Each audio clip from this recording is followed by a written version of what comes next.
Namaste. Welcome everyone to our webinar on the Western appropriation of yoga and why Hindus should care about it. If you can, please put in the chat where you are zooming in from. We got Dr. Indu Vishwanathan from Brooklyn, New York. Thank you for joining us. Vijayji from Sugarland, Texas. Kumuji, of course, from Boston, joining us regularly. Sujataji from Lansing. Please put in the chat where you are zooming in from. Sheilaji from Greensboro. Prakashi from Canada. Sharon from Tampa, Florida. Toronto, Montreal, Arizona, Orlando, United Kingdom, Manchester, Illinois. Pratibha from Toronto. Of course, we got Sri Kalyan Vishwanathan, President of Hindu University of America from Dallas. Of course, we have people from India. We got Phil Goldberg, also in Los Angeles. I'm also in Los Angeles, South Africa. Dilip from ND, Maryland, I guess. Welcome, Belgium. Wow. The Western appropriation of yoga is very interesting to people from all around the world. And we know that they've been doing it for a long time. But let me just get into it. So in the process of embracing yoga, right, the West has been slowly extracting it from its primary Hindu context of the practice of interiority, dhyana, jnana, moksha, right, from the Vedic base and resituating it in the context of just fitness and health. Even, we've seen hot yoga, we've seen drunk yoga. It is getting ridiculous, the appropriation. So should Hindus be proud of the fact that the West is, at least in some ways, using yoga, transforming it into a multi-billion-dollar industry? Or should we be concerned that the stewardship, right? There's control and there's stewardship of yoga is slowly slipping away. And what can we do about it? So our special guest today is none other than Srimati Sneha Rao. She is a first-generation Hindu-American immigrant to the United States. She actually moved to the US when she was just 13 years old. And she has worked as an engineer, a data scientist in the aviation business for over a decade. But that was before she really transitioned into really focusing and studying Hinduism, yoga, Hinduphobia, and decoloniality. Her transition specifically, I think you're going to get into it, Snehaji, was propelled when she became a mother and started thinking about how she wanted to raise her daughter and seeing how her daughter was exposed to or inappropriately, or all the context that we have in the textbook battle and how our youth are even taught about Hinduism. So Snehaji deeply examined the ways in which American culture can be harmful to Hindu children, her daughter in particular and generally. And she started connecting to her Hindu roots. As a teenager growing up in the US, Snehaji had struggled with the issues of Hinduphobia and assimilation into the larger American culture. She found strength in motherhood to learn and engage more deeply with yoga and dharmic philosophy.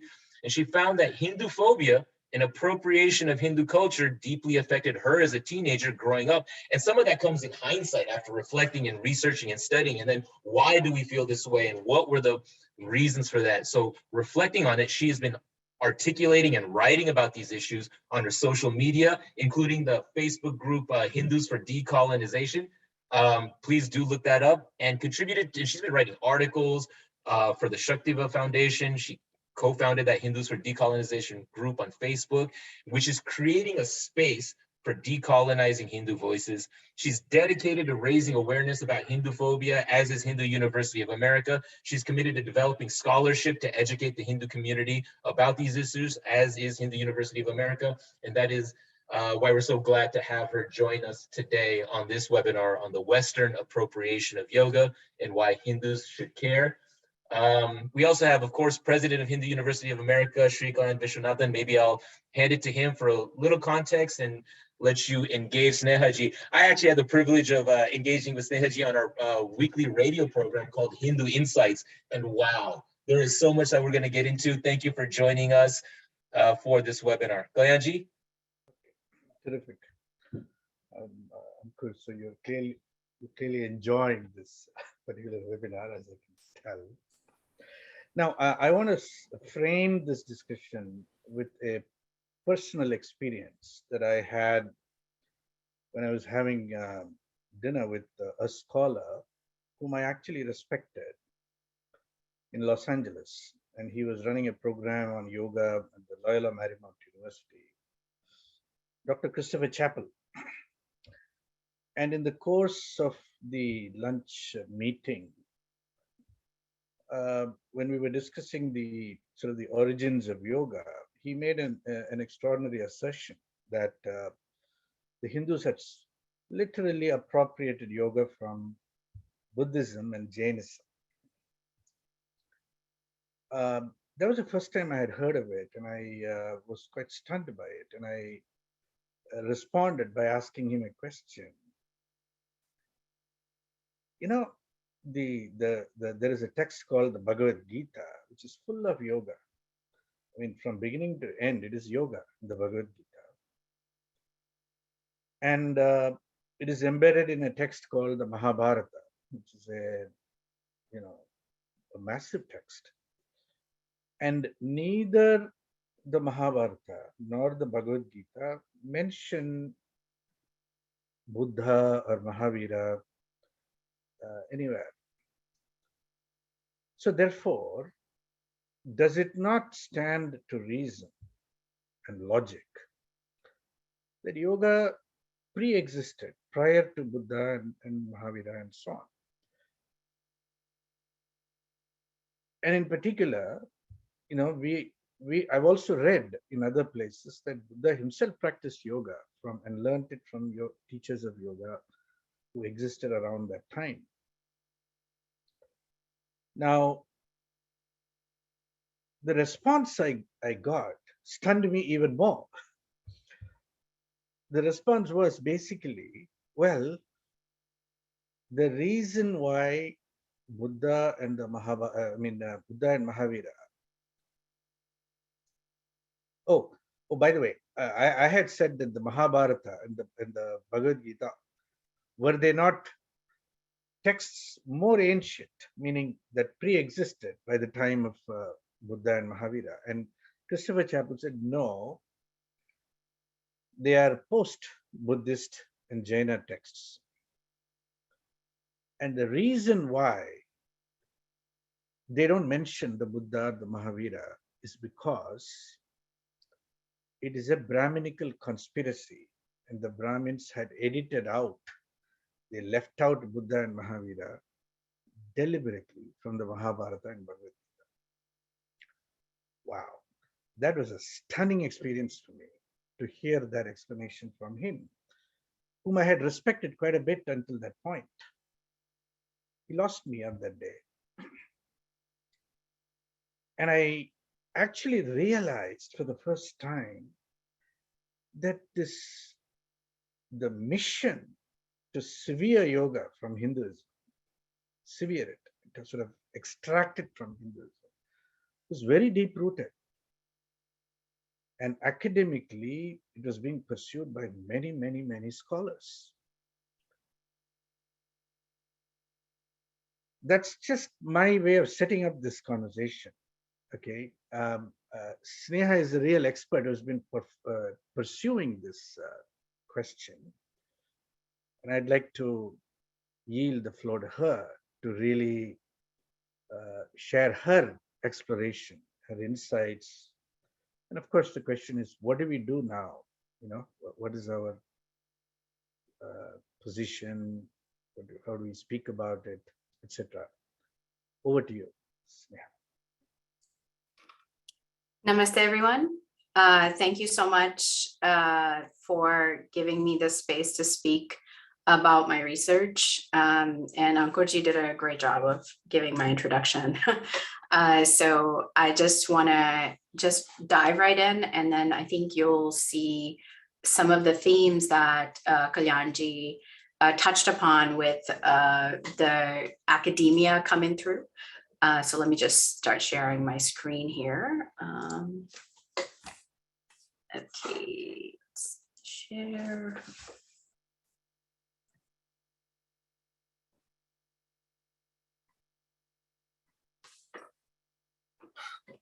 So can you guys hear me, see me? I think you can, okay. So I want to kind of touch upon some of the themes as to why this Western appropriation of yoga is happening and why Hindus as a community should really care about it. I want to mention that these are sort of the beats, but not the melody. It's the tal, but not the rag, to give a kind of Carnatic Carnatic metaphor. So if you do have any questions, I did put my email in the chat box, so you can send me an email, and obviously we'll also have about a 30 minute Q&A session. So anything I don't get to there, please do feel free to contact me. So I just want to say that.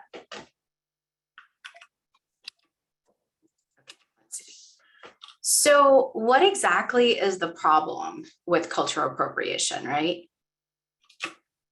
I turned to Black scholar Ijeoma Oluo's book here to really understand cultural appropriation as it occurs in the US, because that's where I'm situated.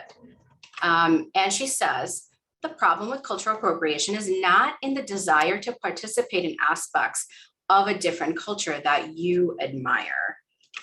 The problem of cultural appropriation is primarily linked to the power imbalance between the culture doing the appropriating and the culture being appropriated.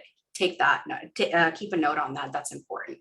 The power imbalance allows the culture being appropriated to be distorted, redefined by the dominant culture, and siphons any material or financial benefit of that piece of culture away to the dominant culture, while marginalized cultures are still persecuted for living that culture. Lastly, even if a culturally appropriate act means to respect culture, it cannot if it can't understand and respect the past and present power dynamics defining the culture's interaction with the dominant culture.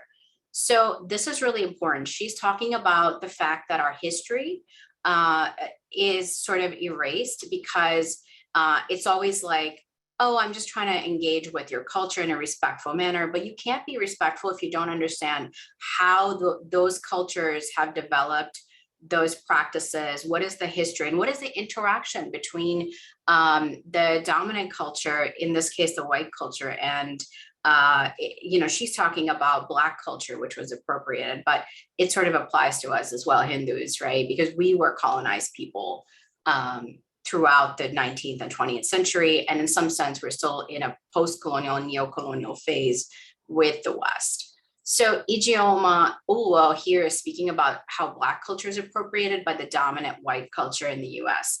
Hairstyles, music, fashion, dance, spiritual traditions rooted in the Black history and struggles for survival are constantly appropriated, distorted, and redefined by the dominant culture to generate monetary and material value for the mainstream. I think the distortion and the redefinition are really key pieces for us to note. While Black people suffer disproportionate poverty, criminalization, imprisonment, and hypersexualization within the system. So despite the fact that Black culture has had a deep impact on American culture at large, the people whose history and struggles form that culture have not benefited from the mainstreaming of their culture.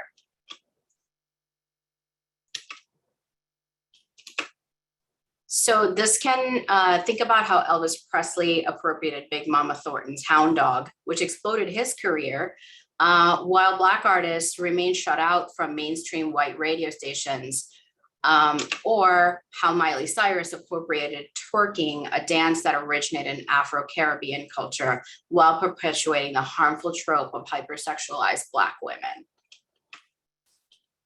So how does this transfer over to yoga appropriation? We do see some of the similar themes of hypersexualization and, commodification within our own culture as well.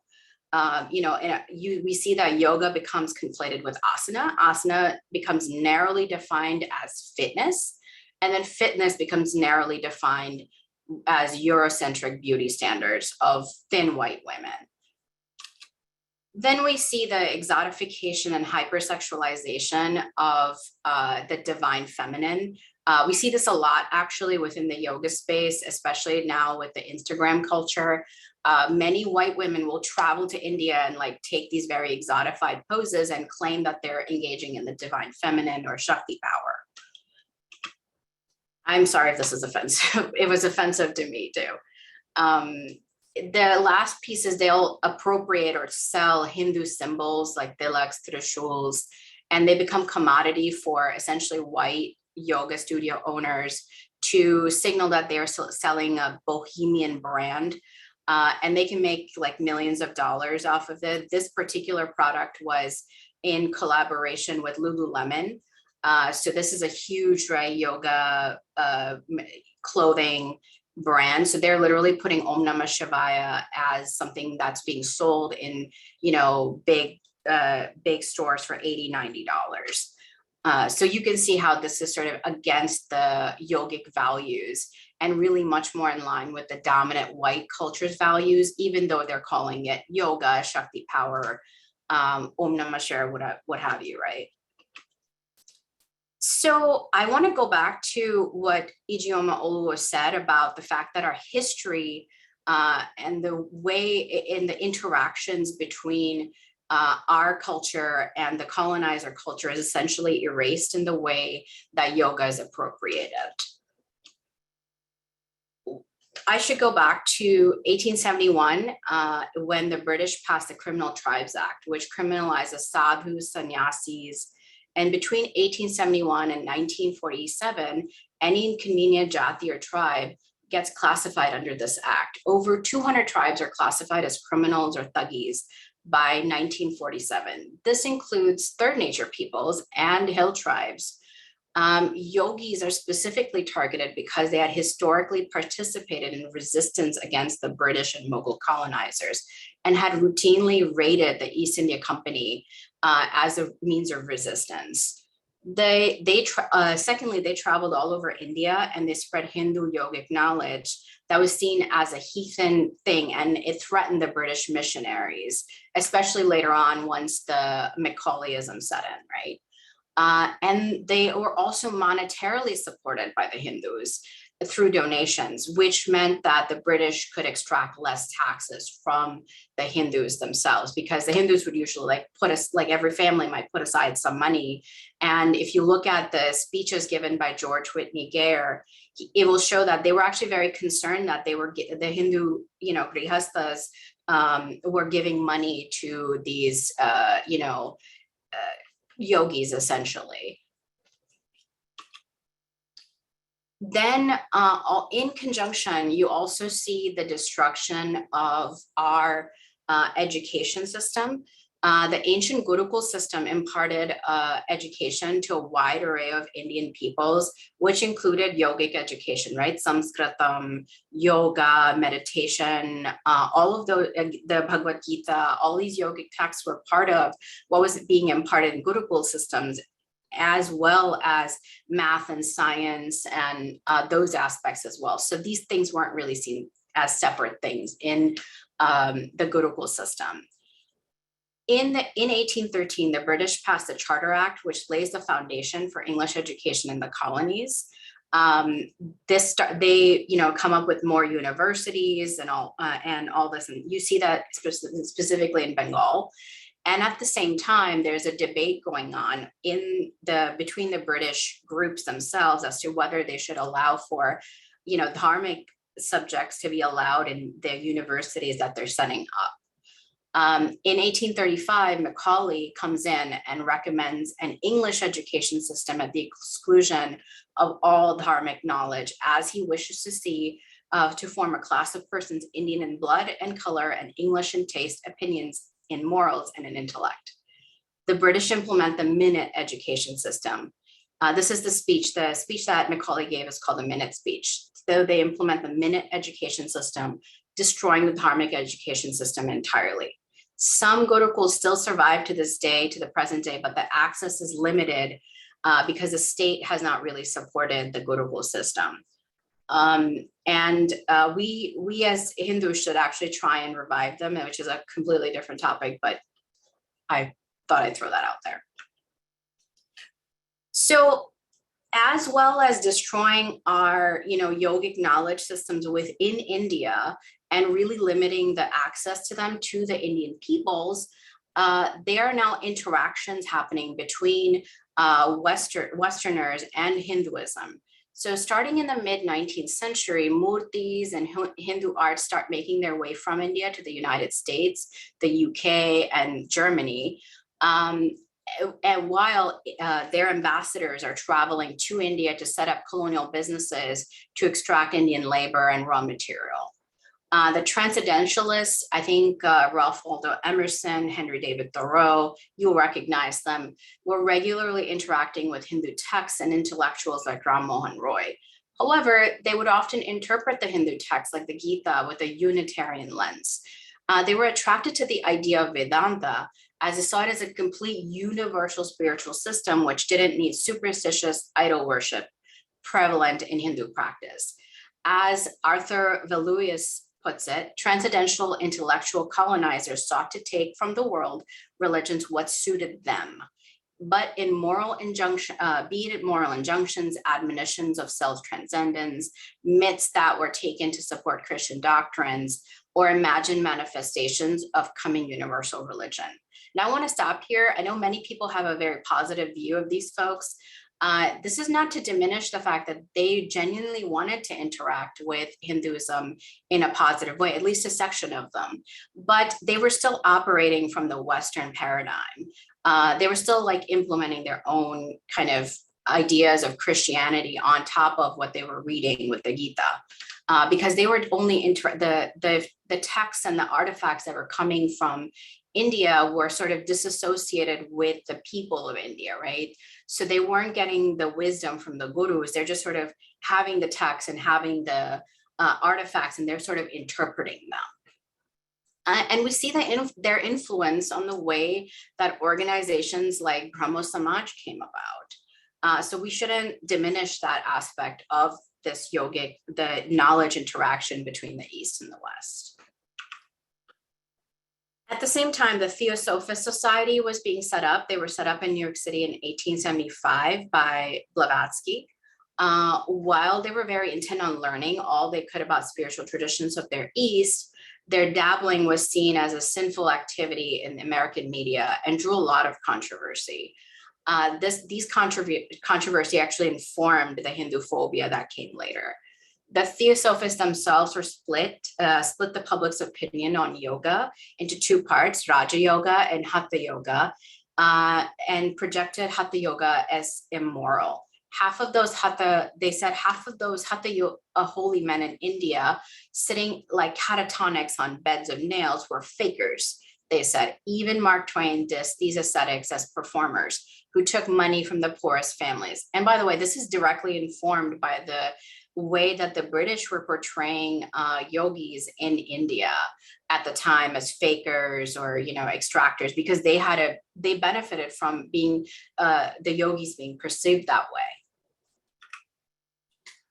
So the early Western responses in the media, so there were many op-eds and articles which were published on the evils of Hinduism and yoga in the early 20th century in the American press.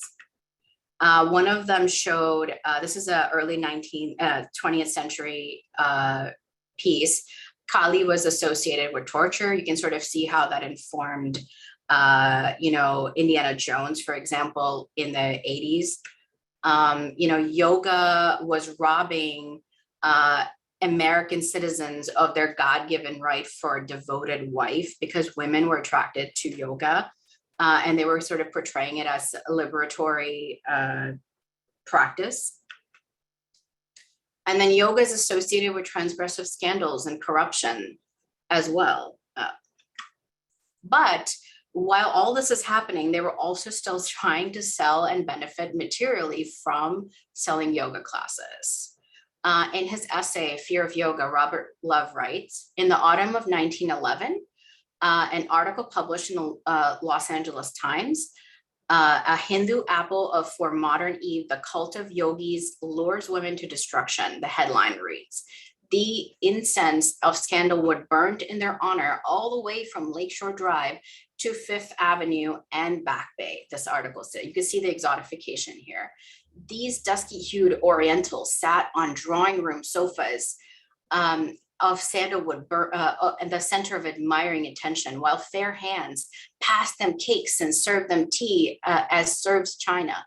Towards the end of the year, Current Literature published a version of the recent piece titled The Heathen Invasion of America, which concluded, literally, yoga means path that leads to wisdom. Actually, it's proving the way that leads to domestic infelicity, insanity, and death.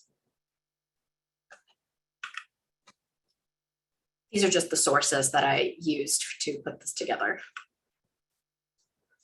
This era ended with the Asian Exclusion Act, which prohibits Hindus and Hindu gurus from traveling back and forth from India and the US.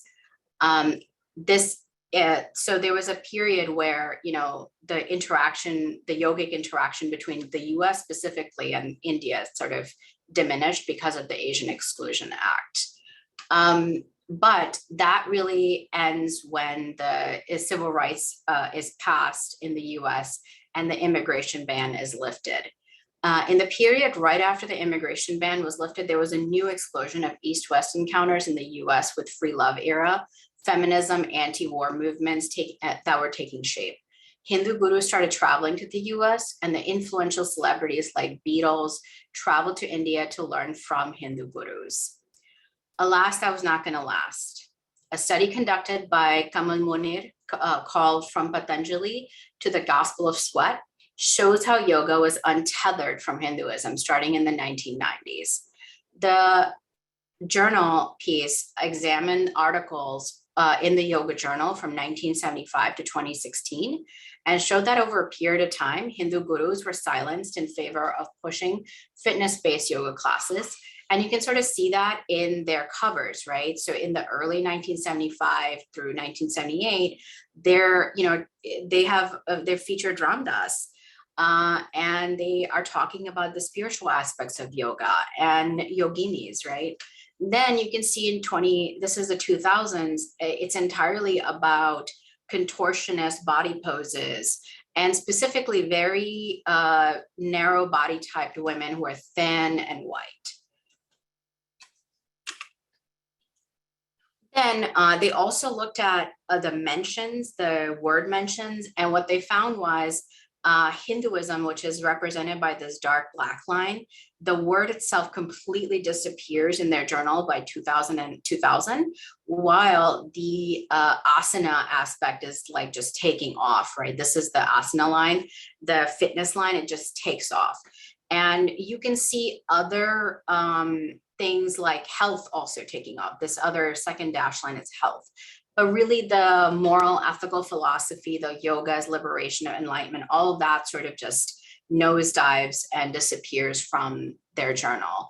And this is actually when I wrote them a letter asking them why Hindu representation had disappeared. And the response from one of their representatives was that Hinduism had too much baggage. Now, what's that baggage, right? That baggage was Hindu phobia. That's how that was prevalent in the West from the 19th and 20th century. So instead of dealing with the underlying Hindu phobia in the West, they just decided we're just going to stop talking about Hinduism. So you can see how yoga is being untethered from Hinduism itself by just simply stopping to mention it, right? Then you can see that they're forging new aspirations for strong toned abs and the perfect butt and the perky butt, you know, whatever you want in the butt category. So one might ask, why even call the fitness practice yoga instead of aerobics or stretching? What's the point if you're just going to strip the practice of everything that makes it yoga? Why chant mantras or say namaste? And I think the Black scholar Bell Hooks offers an answer here. The commodification of otherness has been so successful because it offered a new delight, more intense and more satisfying than normal ways of doing and feeling. Within commodity culture, ethnicity becomes spice. seasoning that can liven up a dull dish that is mainstream white culture. Cultural taboos around sexuality and desire are transgressed and made explicit as media bombards folks with the message of difference. No longer based on white supremacist assumption that blondes have more fun, the real fun is to be had by bringing to the surface all those nasty unconscious fantasies and longings about contact with the other embedded in the secret, not so secret, deep structure of white supremacy. Yoga is sold as a transgressive practice where aerobics and stretching simply can't be. It's the contact, the commodification of the contact with the other that is so sellable. In order to silence Hindus who protest against this appropriation, Hinduism is often represented as inherently casteist. Documentaries like Yoga Women erase Hindu women's contribution to yoga by claiming that Hindu women were never part of the yogic tradition and that Western white women saved yoga from patriarchal brown men. Indian efforts to bring yoga to the global consciousness are read as Hindutva propaganda. Essentially, the yoga industry claims to save yoga from Hindus, converting Hindu stewardship of yoga to ownership by mostly white Western women. So let's talk about why should Hindus care about this, right? There's many different ways in which Hindus just don't want to engage. They'll say, well, you know, my kids just go to mandir, you know, they learn about all the spiritual aspects from mandir. They can do whatever they want in school. We'll just do this here. My kids go to Bal Vihar. You know, if we can just get people on the mat, then, you know, they'll like us more. They'll stop propagating Hindu phobia. And then they'll like Hinduism. They'll find Hinduism is valuable to themselves. But what we're missing is the fact that they're untethering Hinduism from yoga itself. They're propagating Hindu phobia. Erasure of Hindu civilizational imprint, including the denial of Hindu contributions to specific histories, knowledge systems, geographies, culture, etc., and the superimposition of Western civilizational norms, while maintaining that all inequity in Indian society, Hindu society, including but not limited to sati, caste, misogyny, communal violence, and destruction of places of worship stem from the inextricably and are inextricably bound up with Hinduism. This is Hindu phobia. This is what the yoga industry does. They erase our Hindu civilizational imprint while maintaining that Hindu civilization is essentially inherently inequitable. And this has a deep civilizational impact for Hindus. One of them is very visible, is the hypersexualization of Hindu girls and women. One of the examples comes from Hindu on Campus. I'm sorry about this might be triggering for some, so please be aware. A student at UT Austin writes, we're acquaintances, but he liked me. He admitted to having a fetish for Indian women. One day he asked me how strong of a Hindu I was. I told him I was a vegetarian, but not extremely religious.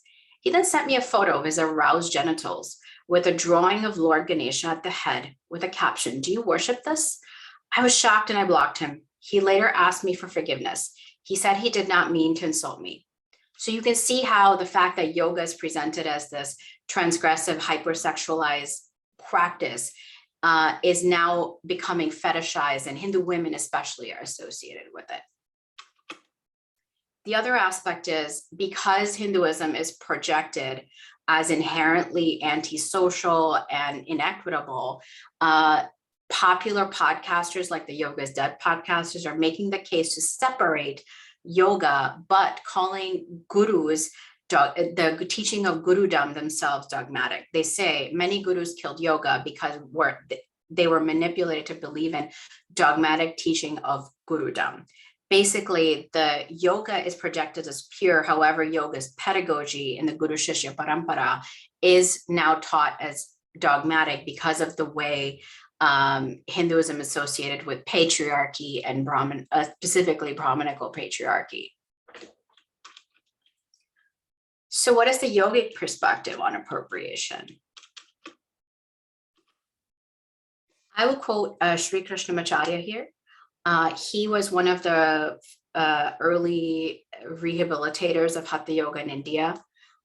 Those who are stubborn, ruffians, those who cheat, who have incorrect food habits, who talk without moral principles, who are essentially addicted, who are cunning, who indulge in bodily pleasures, who betray or destroy others, who have hatred in their hearts, who dislike the scriptures, Vedas, who drink alcohol or have other bad habits are unfit to undertake yoga practice, irrespective of caste they might belong to.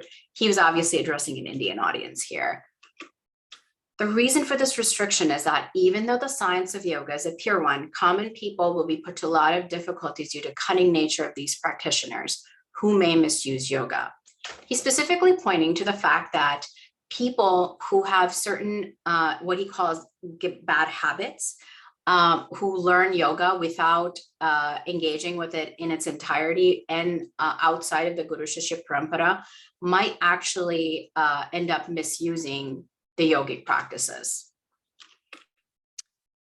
Another perspective comes from Michael Burley. He wrote this great book called Hatha Yoga, Its Context, Theory, and Practice. He's a advanced Hatha yogic practitioner.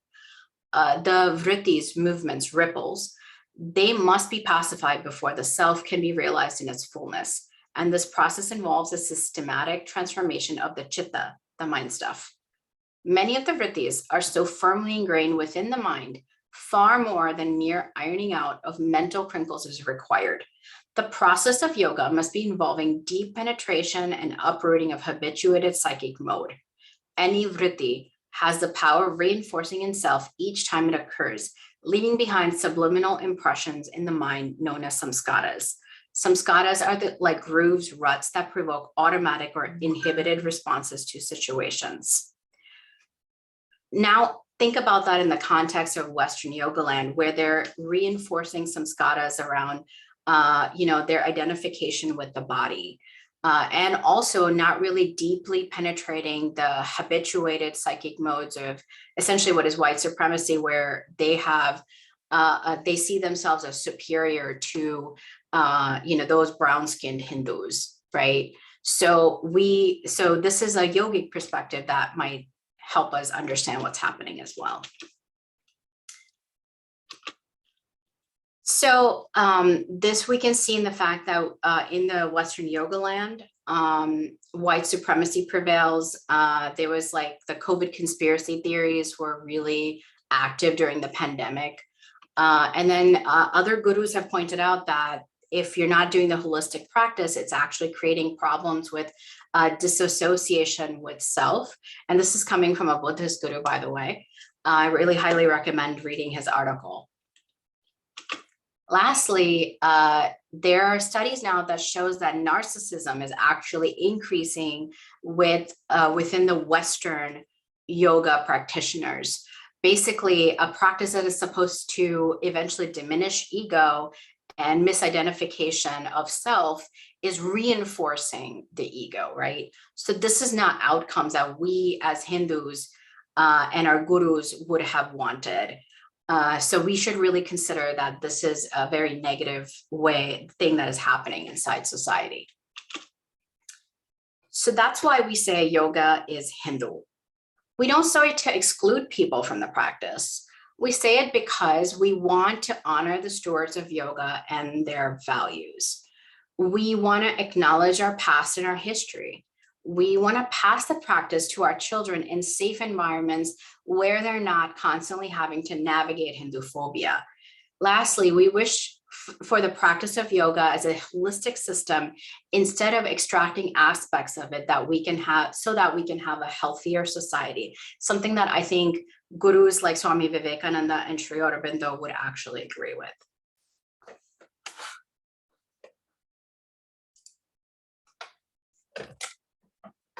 That's what I got.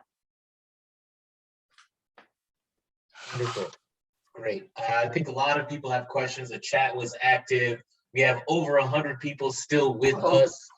So let's get into it with, we have some people with their hands raised. Maybe we can take some audio questions after we get through the written questions. Ranjitji starts off with, where do you draw a line between fusion and appropriation? For example, there is fusion food, paneer, pizza, cheese, and dosa, and the Chinese food is positive, right? With a question mark. Is it positive? But we can also see it in negative appropriation lens because this also has monetary benefit. Snehaji?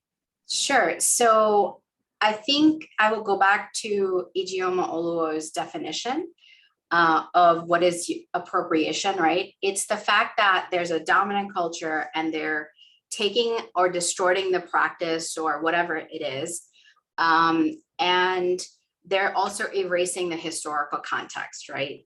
So in case of certain fusion foods, for example, Indo-Chinese, those things were between cultures that were not necessarily in that dominant subordinate relationship. Not every relationship is dominant subordinate, right? So we should understand that there can be like true syncretism between cultures and sharing of ideas and knowledge. And I personally think when you see one, you know it, right? You know when that interaction is respectful, it is acknowledging the history. So I would just think about that. And then there's also the other aspect of it. Some things where, we don't reject the free markets, for example.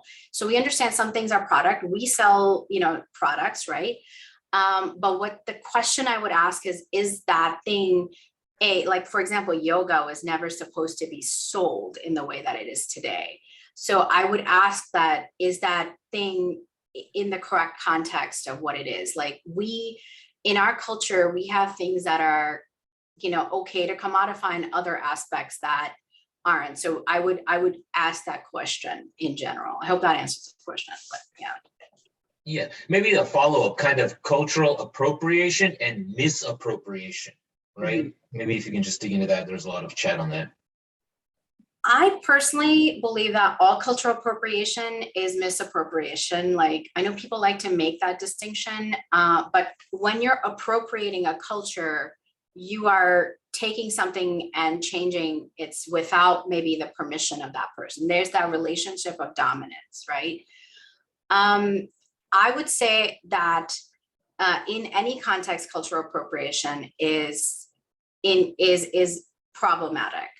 But if you're going, I think when you're looking at syncretism, right, that's when you really see the sharing of ideas. So I would say any cultural appropriation is misappropriation, but I would ask, is this a syncretic practice that might be valuable because this is happening between two cultures of equal, not one trying to dominate, not one trying to erase the culture. Great. We have actually Phil Goldberg has his hand up. Let me allow Phil to talk. We have a couple other folks who have their hands up, so we'll try and get people in.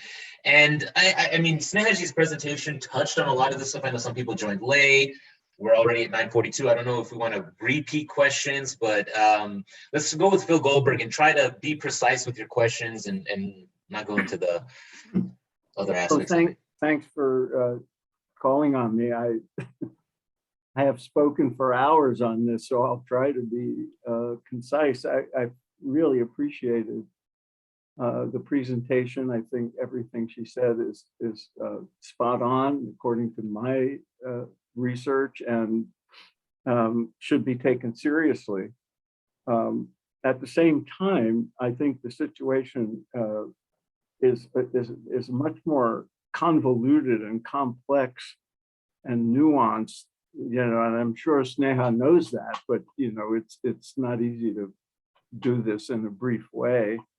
For one thing, I think it should be understood that there's a large number of people, white Americans, and I'm sure Europeans, who are equally concerned about the distortions and corruption of yoga, and are doing whatever we can to restore the proper understanding. And this is a serious thing. There's many people who have spent decades representing these teachings. They were trained by legitimate gurus from India and are concerned about this. The other thing is that one of the complexities is it's not always a question of a dominant culture stealing something and the subordinate culture not getting anything. The rock and roll example is a very good one. Black musicians and culture were ripped off by the dominant culture. At the same time, because of that, Black music and Black culture and the whole civil rights movement benefited because people like Chuck Berry and Little Richard and all those other people became superstars after Elvis and others took their music. So it gets the interaction is very nuanced in a way.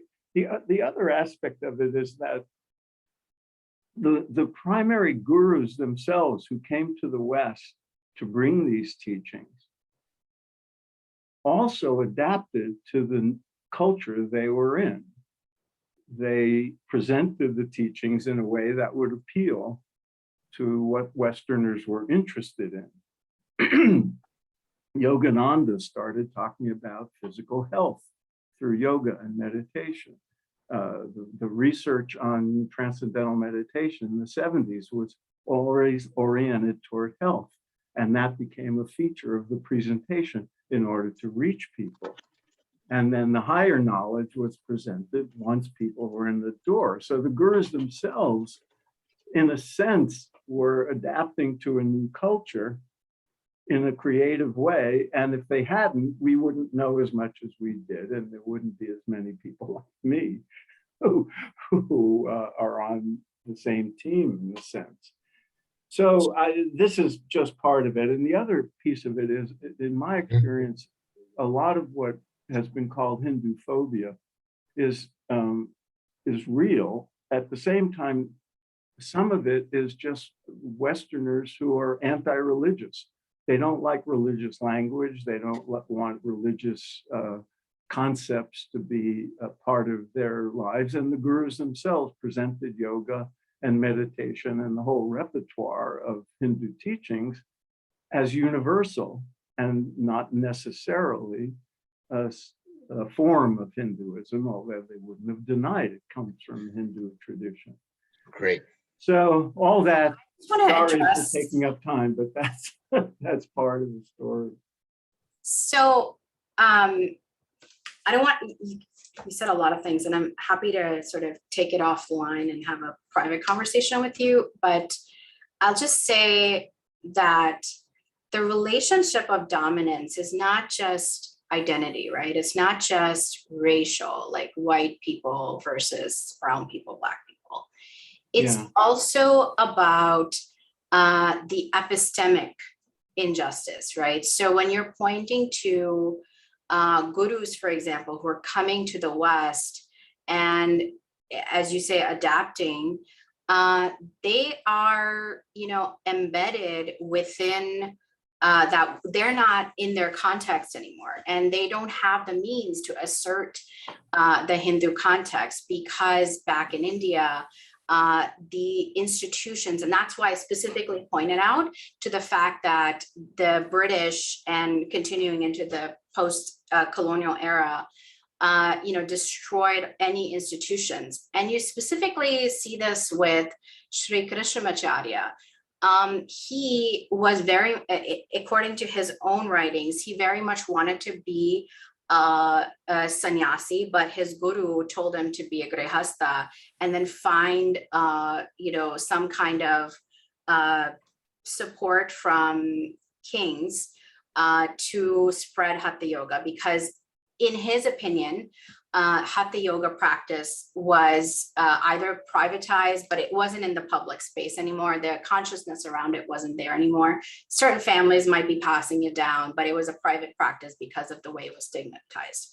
So we have to realize that while, yes, the gurus did come to the West and they did, try and adapt these practices, it wasn't because, it was literally because they had to respond to what was happening.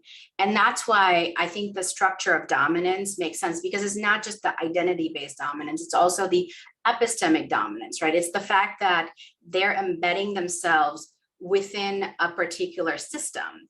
And I would point out to the fact that even if you look back to the civil rights era, the reason why, we as marginalized people seek allyship is because those allies, provide us access to places that people we wouldn't have, right? You're pointing to Chuck Berry. Well, why isn't that it wasn't enough that Black people were speaking out against it? Why did they need Chuck Berry to go and speak for them, right? So I think we need to not just examine the identity-based, and it's great that white folks are allies and, we welcome all that, but it is very critical, right, for us to examine how the fact that our privilege, and even me, I'm a brown person living in the West. I'm a privileged person. So I have certain privileges over Hindus in India.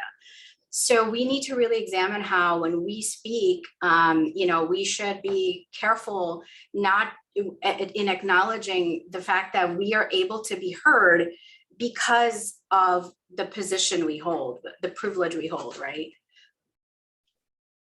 Thank you for that little back and forth. Interesting conversation. A lot more that we're going to get into. Dr. Indu Viswanathan, also part of HUA, glad to have you on board. She is asking, what do you find to be the most self-defeating commentary from Hindus vis-a-vis yoga and yoga appropriation, i.e. turn the other cheek type of attitudes? I think some of the most self-defeating stuff is, I think I addressed the fact that we just say, oh, we have our own parallel systems of knowledge. I don't think that particularly works because our kids, even getting back into like the second, third generation, there's a lot of pressure in society and they want to, have friends. They want to interact. So you cannot deny these interactions that are going to naturally happen. I see that already with my daughter who's like 3 and she goes to pre-K. So we want to address the larger piece of the fact that yoga is being appropriated and distorted. So they will be influenced by that. So we need to address that for sure. The second piece of that is if we just get Hindus on the mat, or Westerners on the mat, we'll teach them yoga and everything will be great. I think that, and then they'll love Hindus for it. I think that is really self-defeating because people don't understand how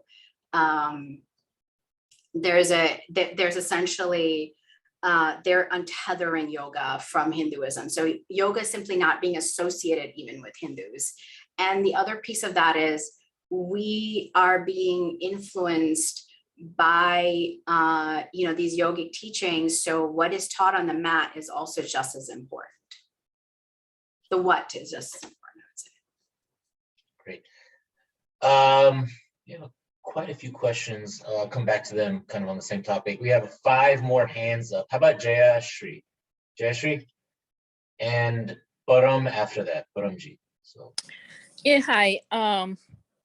I have also listened to a lot of talks on, by Rajiv Malhotra about how yoga has been appropriated by the yoga teachers, and then it's modified and refed back to India in a different way.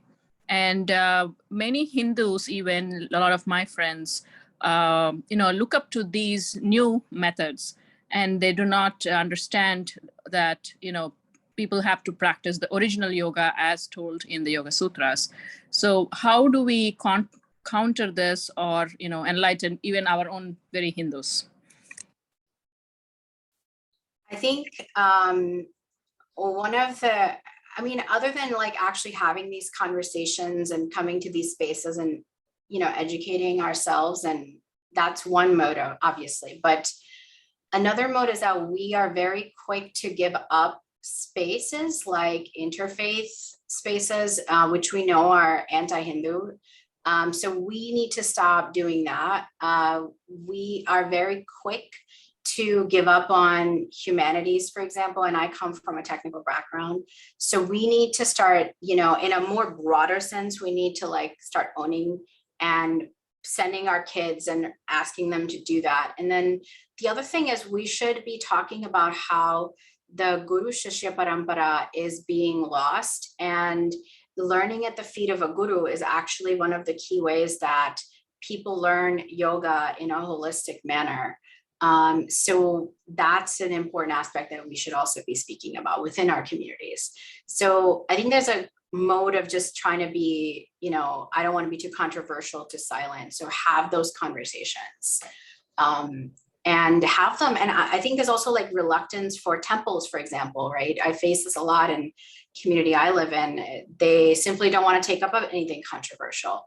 Well, the fact that they're not taking this up because it's controversial, it's political, well, they have a mission to, right? They have a responsibility to the community to teach Hinduism and keep and maintain it as stewards, as temples.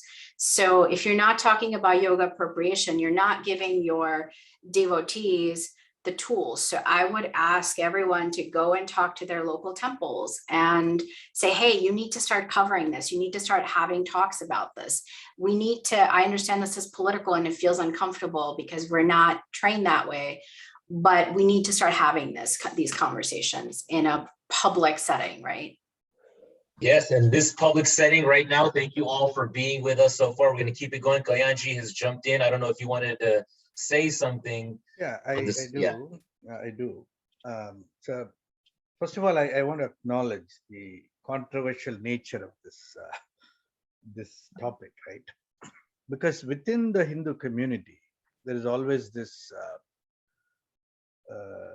tendency to sort of splinter into different positions. And one of the questions here asked in the Q&A box is saying, many yoga studios run by Hindus themselves today are very careful in separating out yoga from Hinduism per se, right? So in other words, Hindus themselves, like Philip Goldberg was saying earlier, like the Hindu gurus, we do feel that if we dissociate yoga from Hinduism, it will be more accessible to non-Hindu practitioners. In other words, to say that the benefits of yoga across the spectrum, fitness, health,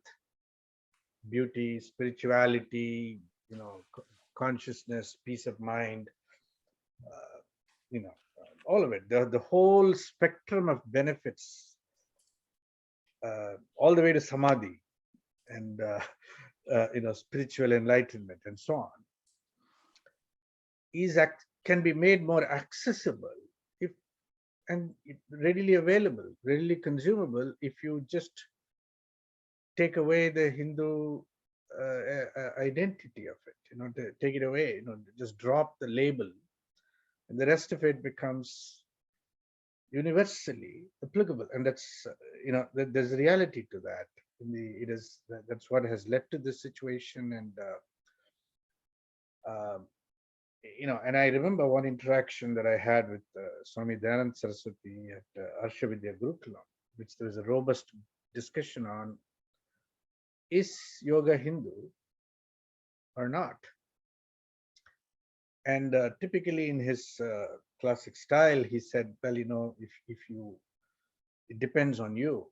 If you want it to be Hindu, it is. If you don't, it's not. In other words, it exists in the relationship that we have with yoga. So it isn't either Hindu or it isn't either not non-Hindu. In other words, classical Advaitic position. Now, in terms of what do we do about this, right? I mean, I think the practice of yoga and its presentation as a universally applicable, universally available discipline in and of itself is not an issue for us as Hindus. I don't think, okay. But however, explicitly making the claim that Hindus had nothing to do with yoga, and that Hindus in fact stole yoga from Buddhism and Jainism, and so on. that is carrying the argument a little too far, and I find that quite offensive, actually. And in terms of the remedies, what do we do about it? I think that's a great question that many people are asking in the Q&A box as well as the chat window. I think the one thing that is accessible to all of us, if not the only thing, I think those of us who are so inclined, we should learn yoga, learn to represent it properly, be a good, confident, clear spokespersons for yoga. And as we add voices, and to the conversation on yoga, I think there will emerge a distinction in the public space as to what is authentic yoga and what is distorted. And I think we have a role to play in protecting, preserving what we might consider authentic yoga. Okay, so that's my word on that, but Ankur, please, you can continue. Yeah, let's hand it off to Snehaji to follow up on, again, that idea of what are we going to do next? A lot of people had that. Maybe you build off of Kalyanji and some of the conversation. We have a few more questions, a few more hands up. We'll come to Paramji after Snehaji gets a shot at it. I think we really deeply need to understand why these narratives are being generated, right? The definition that the Western yoga land wants to hold and own, and when you define something, you own that object, right? They're objectifying yoga. So they want to hold a definition of yoga as anything you want it to be.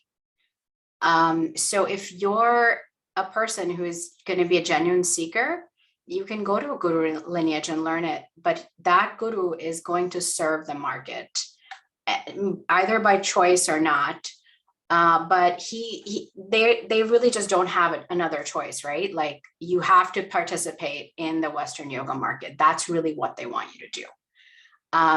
And the fact that they've destroyed our industries, our structures, are not insignificant, right?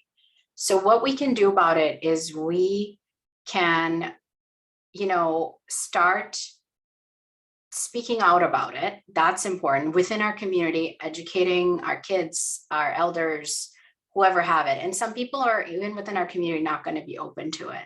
But there are ways to speak about it, and I think we should do that.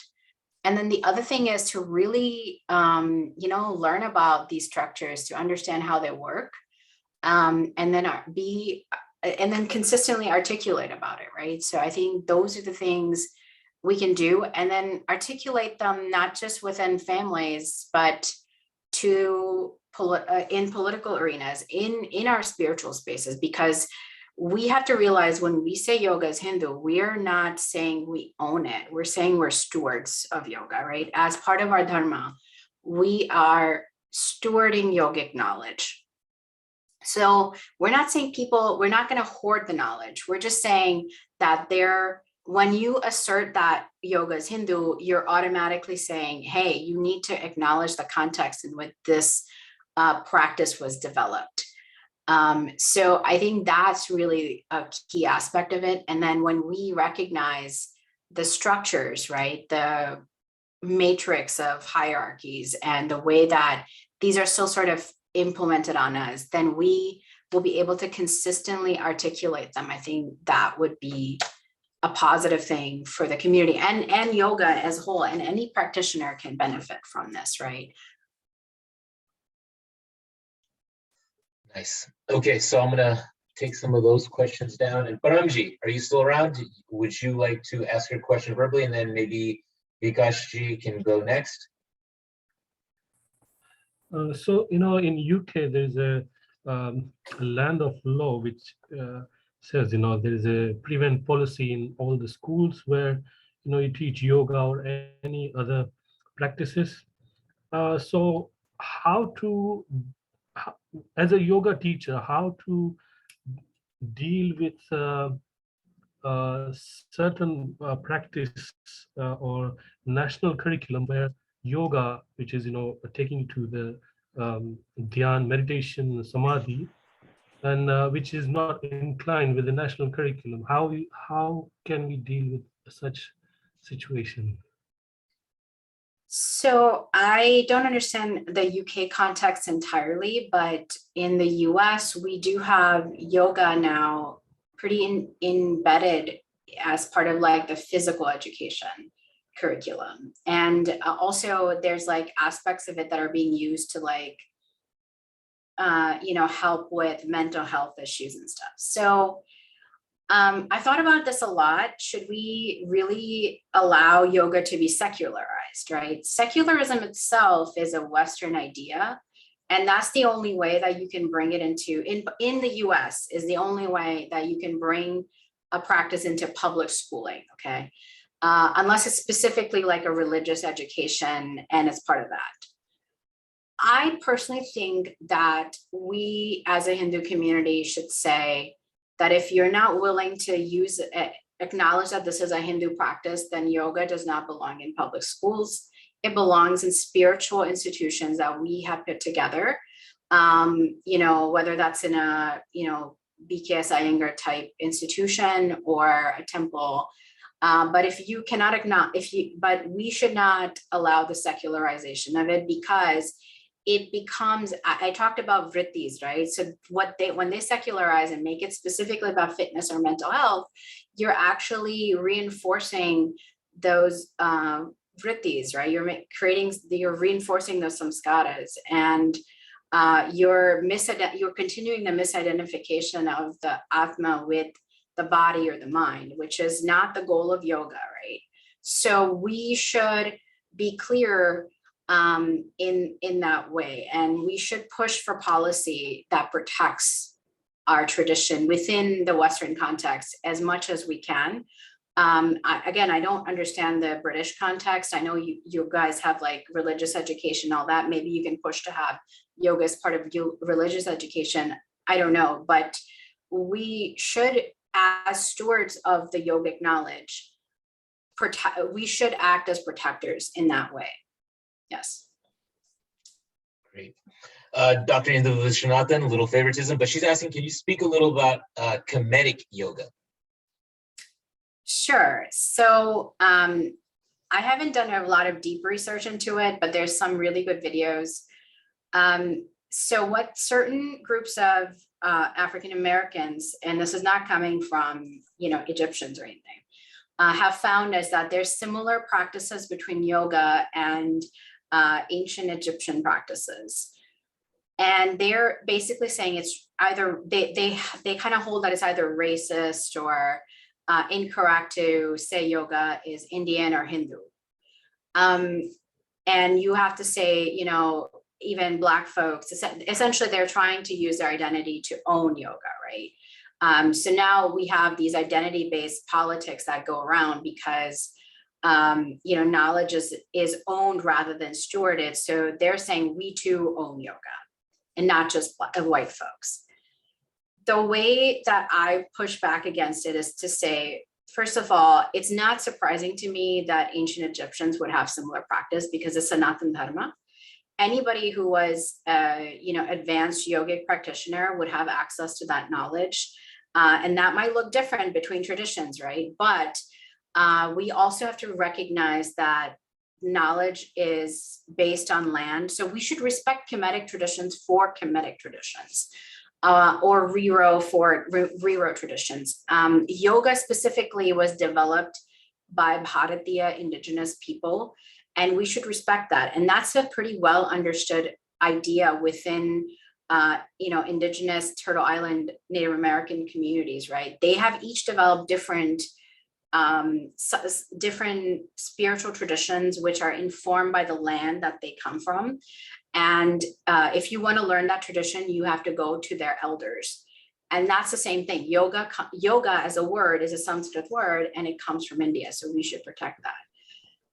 The other thing is, I would really challenge the fact that if you look at the Kemetic practitioners, they're really just doing asana, or sometimes they even sell dance as yoga, and they have no spiritual aspects of it. So it's just a method of transferring ownership of yoga to certain people in the African American community who might have been denied, access to materiality. So they're just really trying to get access to the materiality. I would ask them to really respect the actual Kemetic practitioners. If you're going to teach yoga, then go to a guru and learn it the right way and get adhikar to teach it. Yeah. Interesting. And I just add the history of interaction with the so-called ancient world, before European colonization, and they discovered the world and created world history in their kind of Eurocentric framework. There was so much interaction and trade and ships and knowledge, across the world outside of the Eurocentric perspective. And I don't know if that's something you want to talk on a little bit, that how yoga flowed and originated from Bharatiya, but how did it expand out and maybe has some of these other connections? Sure. I mean, Bharatiya people were not like isolated peoples, right?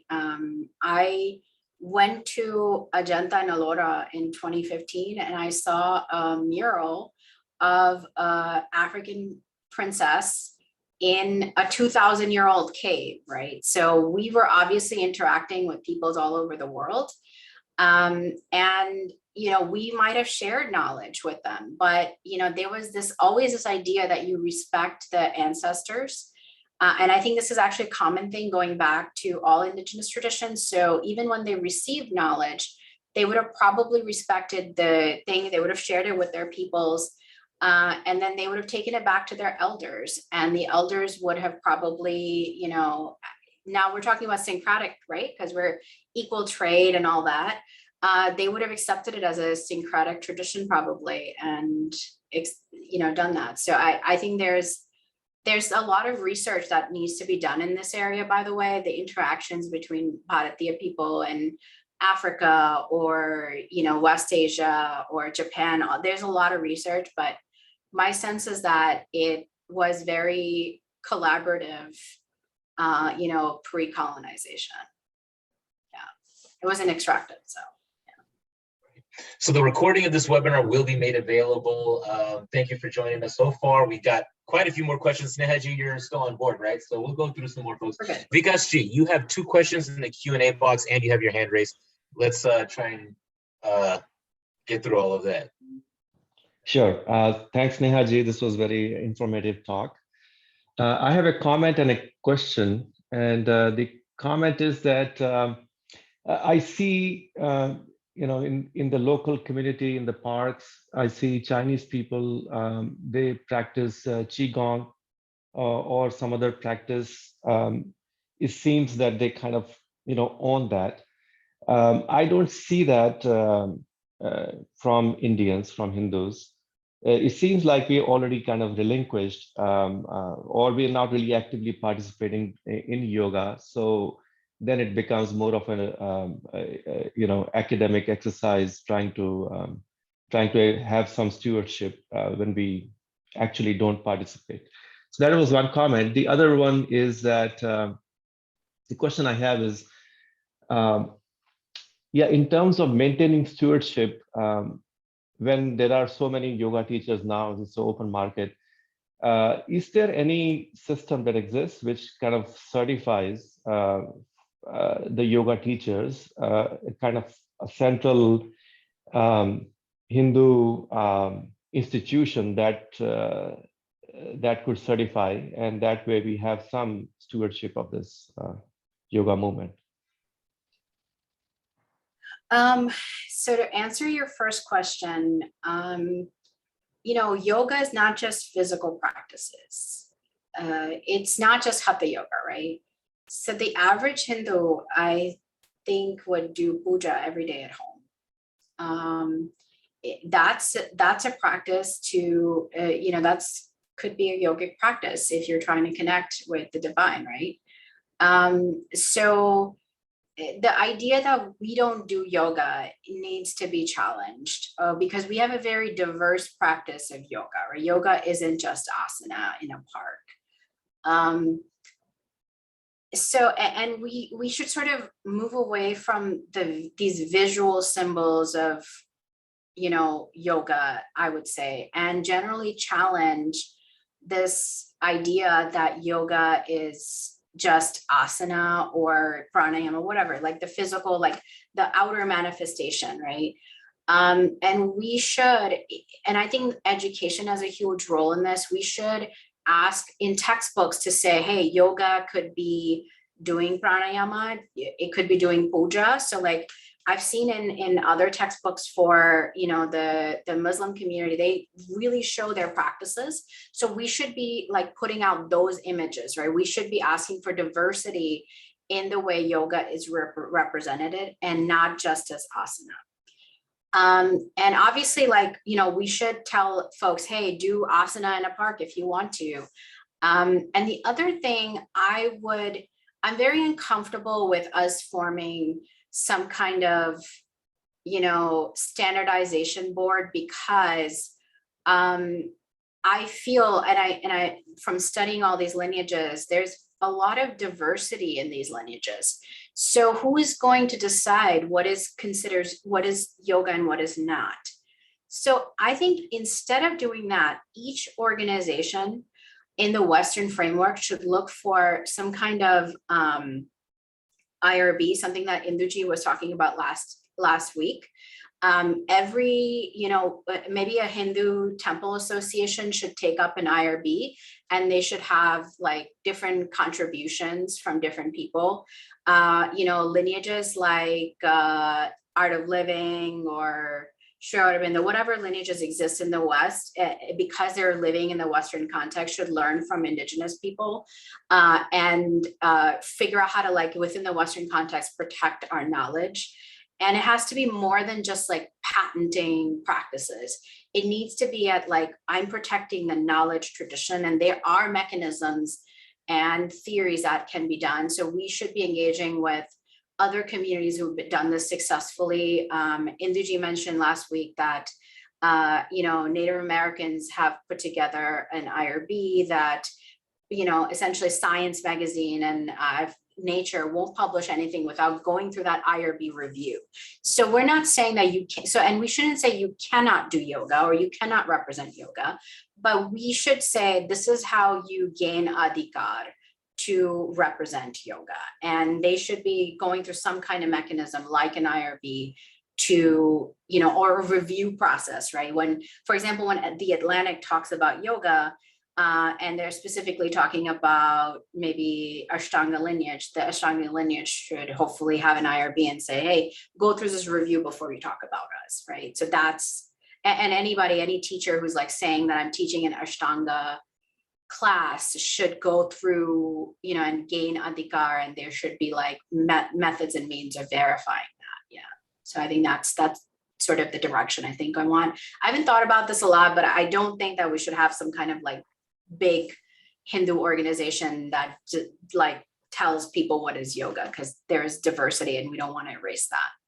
Yeah, very good conversation. That IRB, the Institutional Review Board, is definitely an important concept, that this is part of the ongoing conversation that Hindu University of America is platforming, inviting people to talk about, because not just the appropriation of yoga, but Ayurveda is like on the periphery, right? This is like the next one where there's a lot the next of one coming up. Yeah.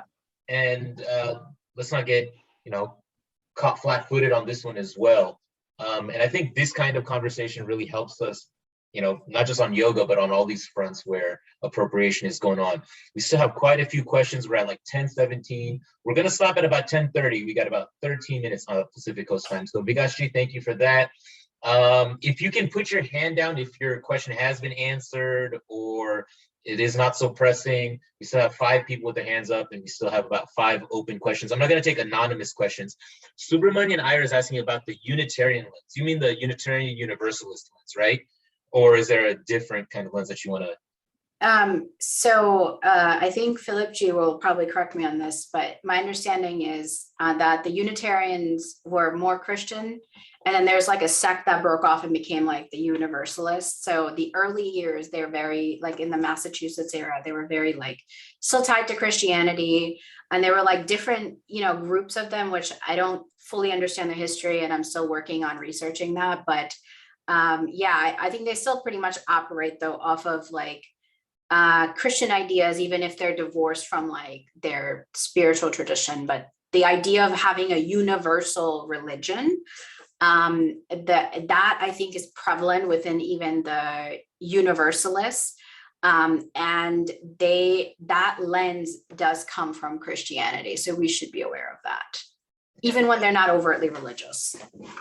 Thank you for that. So Seema Ji, as this webinar program continues and we develop, we're going to have write-ups, we're going to share. I know Sneha Ji has done a lot of research. We'll include that in the follow-up email that'll go out, which will include a recording of this webinar. If you haven't joined a Hindu University of America webinar before, we always send the recording to every participant afterwards, even if you just registered and weren't able to attend. So we want people to participate, engage, interact, share it, please invite folks.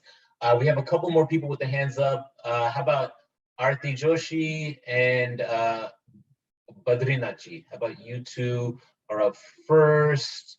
Sneha, if you know anybody in particular, we can bump them to the front of the line, but I don't think you want to play that bias. I'll do that for you. Yes, you be biased. Anybody else? Okay, thank you. Arti Ji, I think you are. Yeah. Namaste, everyone. I just wanted to get some more information. I am a physician and trained in yoga at S. Vyasa, but it's very hard for a Hindu yoga instructor to further the training to find the right sources. You know, yes, there are courses, Yoga Bharati and others, but the true Guru-Shishya relationship that needs, I feel, you know, for last few years, I've been really, really looking to find the true guru or some kind of direction to further, and it's very difficult. So I think, you know, someone needs to fill in that position. Sure, I agree with you in that in the West it is a challenge, and it's very easy to sort of fall in these traps of really going to gurus who are more about commercializing. So there is a talk that me and Indu did for Pedagogy of Yoga, which sort of gives you the tools to recognize a true guru or good lineage that's going to be protective.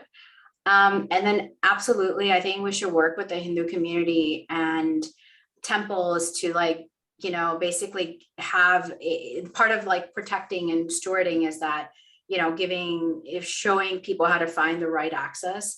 And so that's part of it. We should definitely take that on as an effort to sort of have our temples go in and look in their community and see who's, you know, doing this knowledge training through the Guru Shishya Parampara. I think that's definitely a need for sure. And maybe there's like a role that we can do from India too. I know, you know, I'm very inspired by the Jewish community. They will send their kids to Israel like as a must. As part of their traditions. This might be something that Hindus can do. Like we could set up some kind of program like that where kids and adults can go to India and learn from traditions. And we can, you know, I'm not against technology, so we can leverage, you know, technology as well in this case. So yeah. Great. Hindu University of America will be doing the study abroad program. Right. We haven't gotten that off the ground because of COVID, but that'll be coming soon. I think we'll make sure that it is family friendly. That's a cool idea. Arti Ji, thank you for that. How about Badrinath Ji and then maybe Shanti Ji? There you go. Thank you very much, Sneha Ji, for the presentation. This is Badrinath from Bangalore. My question is a short one. I am a layperson when it comes to yoga. I just want to understand how the new age gurus like Sadhguru Jagi Vasudev and Sri Ravi Shankar of the art of living are they being part of the solution that you propose here, or are they being part of the problem? How do a layperson like me who is still interested in yoga view such institutions? Sure. The larger question is here. I think we talked a lot about Western appropriation and Western view of yoga in India. What about New Age gurus in India itself who also have an understanding of the Western world?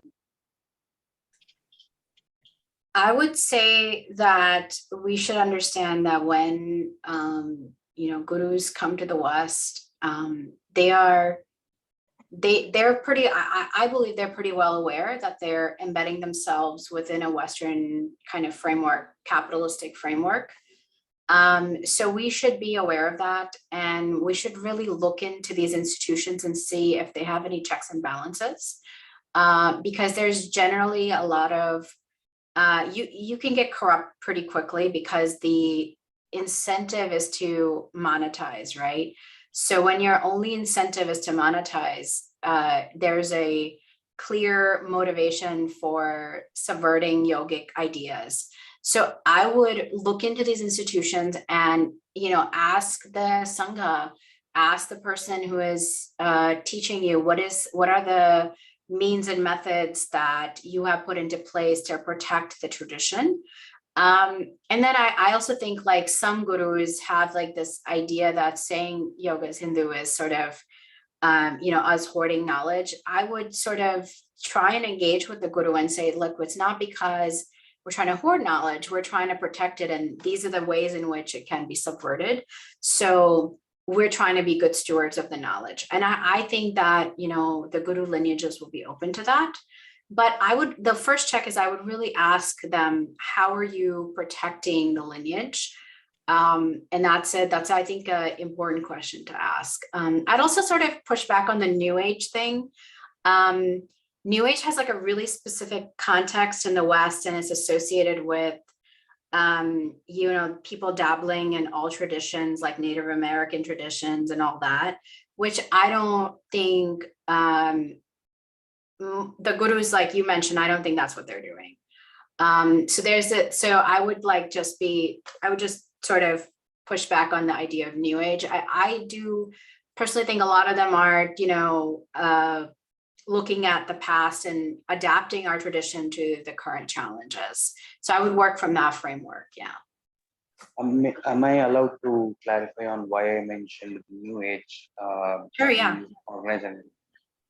Maybe I'm ignorant here, but I do not understand clearly the lineage from which, for example, Sadhguru Jaggi Vasudev has come from. He talks about inner engineering, yoga as a science and all that, but I do not know from which yogic lineage, who was his guru, for example. Same with Sri Ravi Shankar. I do not have any disrespect for them. I just do not know what their lineage is. While I know a few other yogic institutions who have a very clear lineage, tracing back to, for example, Varanasi or some other place which are very well known to be the traditional yogic.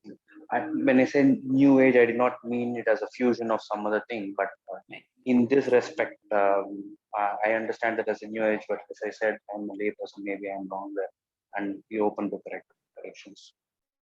So I'll tell you, I live very close to the ashram, the Art of Living ashram, and the folks there are very open. They'll tell you about the lineage very clearly. I can't speak for Sadhguru, but if they're not giving you a clear answer, I would say that that's a sort of an indicator that there might be some issues. But you should ask them. Like that's sort of like, that's a great way to say, like, tell me about your lineage. And if they're not giving you a clear indicator as to who their guru is and who their guru's guru is, the parampara, then I would say that that's probably, sort of a red flag. So yeah, I understand what you said about New Age though. I understand like these terms don't translate, but there is a connotation of like random mixing and matching and kind of like, just disrespect in the community. So I would just be sort of careful about it. All right, I gotta let Shanti, joyful yogini, share her thoughts. Unmute yourself, please. Yeah. Namaste. Thank you so much for this topic. It's very dear and close to my heart because I have been working for the last 6 years, focusing on training people who can teach authentically, who are not thinking that fitness is yoga. or even yogasanam is yoga, but who really understand it as a lifestyle and as a yoga shastram. So one definition of shastram is science. So understanding it as a science and teaching it as a science, which also I don't see happening in many studios where it's only pure instruction. So I was very, very happy that this topic has been taken up. And I was thinking in one idea, I mean, wherever I'm given talks to the Bharatiyas, whether it's in the US or in Bharatam, when I tell them that this is yoga that nobody talks about, because everybody talks about yoga as asanam, but no one really, so they don't understand it as a lifestyle. Yoga is a way of life. And when we probe into that, they are surprised. Like they seem to be like it's a new information for them. And they are all Bharatiyas. So it's really, it's very pathetic that we, and especially they are all much elders. It's like these Bharatiyas have actually studied in Bharatam and then they have moved to the United States. Despite that, this knowledge is not something that's so open to them. So that's why now I was thinking like one solution for how we can create a greater effect, impact in the community in the West for helping people to understand what really this is maybe more of us should take interest in getting trained in authentic yoga shastram, and even though it's not that we will be opening a studio or doing it as a full time, maybe they have their own professions. Like even I was a software engineer before, but I resigned it 17 years back, and I thought that this is what I really want to do, and I took to teaching. But of course, initially I was just teaching it authentically, but from last maybe 7 years, I decided that what I really need to be doing is training people who can understand it this way. Because even few teachers trained that way, they could in turn pass it on to other people in their community. And so more and more people will become aware of what really this is and not what is currently portrayed and misrepresented, abused, and misinformed in the name of yoga.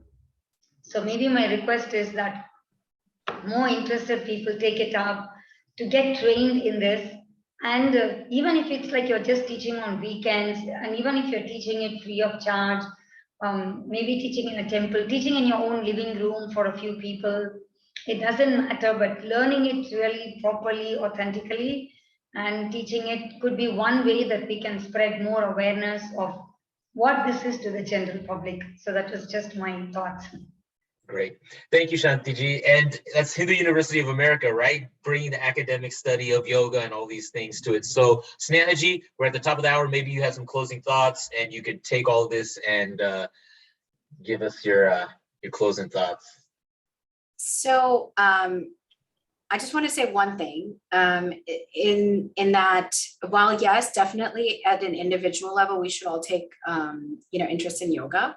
But I would really start asking the community to support institutions that are, like HUA, that are, actually helping to, build not just yogic knowledge, but also like how that we can respond to the Western appropriation of yoga and giving the tools to do that. And then I would also ask, people in the community to not just say, oh, I'm going to do this on an individual level. And yeah, that's all great. We should definitely do that. But there's also a need for our institutions, even small ones like temples, to take this on as an issue. So I wouldn't put it all on the individual. I would say that there's a societal dharma that needs to be taken up for the community. Maybe I can just close with that, actually. Yeah, beautiful. I think that's on point. It is a good closing point. Thank you everyone for joining us for this webinar on the Western appropriation of yoga. It is not stopping and neither are we. We're going to be in the struggle, and thank you for joining us. Snehaji, so much for that wonderful presentation, a well-prepared research. Follow the Hindus for Decolonization on Facebook, HUA on Instagram, Facebook, social media, all of that stuff. That'll all go out in the email that follows up. Thank you so much for participating. Join us next week. Namaste, everyone. Namaste. Dhanyawad.